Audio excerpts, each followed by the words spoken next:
যেই সালাত আল্লাহ পাক রব্বুল আলামিন মুহাম্মদুর রাসূলুল্লাহ সাল্লাল্লাহু আলাইহি সাল্লামকে নিজে ডেকে সরাসরি নিজেই উপহার দিচ্ছেন এই উম্মতের জন্য, সেই উম্মত সেই মানুষগুলো কিভাবে সালাত ব্যতীত থাকতে পারে? ভাইয়ের আমার, 5 ওয়াক্ত সালাত পড়লে 50 ওয়াক্ত সালাতের নেকি পাওয়া যায়। এমন একটি ইবাদত থেকে কেমনে বিমুখ থাকতে পারে?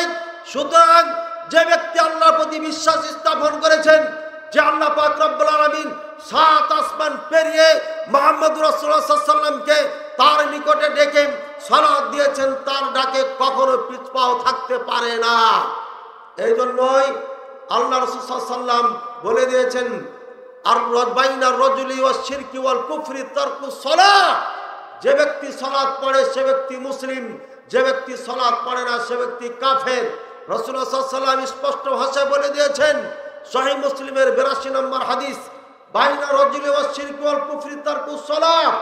একজন মুসলিম আর কাফেরের মাঝে পার্থক্য হচ্ছে সালাত। যে ব্যক্তি সালাত পড়ে, নামাজ পড়ে সে মুসলিম, যে ব্যক্তি পড়ে না সে ব্যক্তি কাফের।